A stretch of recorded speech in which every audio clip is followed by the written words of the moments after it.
Praise the Lord. கர்த்தருக்கு ஸ்தோத்திரம். பிரசங்கி 3ஆம் அதிகாரம். ஒவ்வொன்றிற்கும் ஒவ்வொரு காலம் உண்டு. வானத்தின் கீழிருக்கிற ஒவ்வொரு காரியத்துக்கும் ஒவ்வொரு சமயம் உண்டு. பிறக்க ஒரு காலம் உண்டு, இறக்க ஒரு காலம் உண்டு. நட ஒரு காலம் உண்டு, நட்டதை பிடுங்க ஒரு காலம் உண்டு.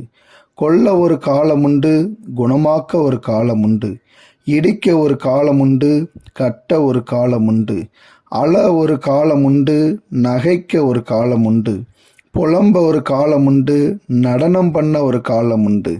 கற்களை எரிந்துவிட ஒரு காலம் உண்டு, கற்களை சேர்க்க ஒரு காலம் உண்டு. தழுவ ஒரு காலம் உண்டு, தழுவாமல் இருக்க ஒரு காலம் உண்டு. தேட ஒரு காலம் உண்டு, இழக்க ஒரு காலம் உண்டு. காப்பாற்ற ஒரு காலம் உண்டு, எரிந்துவிட ஒரு காலம் உண்டு. கிழிக்க ஒரு காலம் உண்டு, தைக்க ஒரு காலம் உண்டு. மௌனமாய் இருக்க ஒரு காலம் உண்டு, பேச ஒரு காலம் உண்டு. சிநேகிக்க ஒரு காலம் உண்டு, பகைக்க ஒரு காலம் உண்டு. யுத்தம் பண்ண ஒரு காலம் உண்டு, சமாதானம் பண்ண ஒரு காலம் உண்டு. வருத்தப்பட்டு பிரயாசப்படுகிறவனுக்கு அதனால் பலன் என்ன? மனுபுத்திரர் பாடுபடும்படி தேவன் அவர்களுக்கு நியமித்த தொல்லையை கண்டேன். அவர் சகலத்தையும் அதனதின் காலத்திலே நேர்த்தியாக செய்திருக்கிறார். உலகத்தையும் அவர்கள் உள்ளத்திலே வைத்திருக்கிறார்.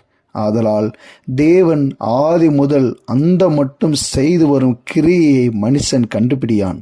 மகிழ்ச்சியாய் இருப்பதும் உயிரோடு இருக்கையில் நன்மை செய்வதுமே அல்லாமல் வேறொரு நன்மையும் மனுஷனுக்கு இல்லை என்று அறிந்தேன்.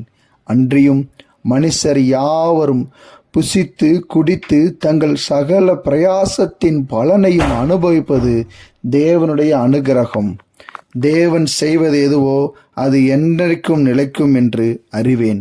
அதனோடே ஒன்றும் கூட்டவும் கூடாது, அதிலிருந்து ஒன்றும் குறைக்கவும் கூடாது. மனுஷர் தமது சமூகத்தில் பயந்திருக்கும்படி தேவன் இப்படி செய்து வருகிறார். ஆமேன்.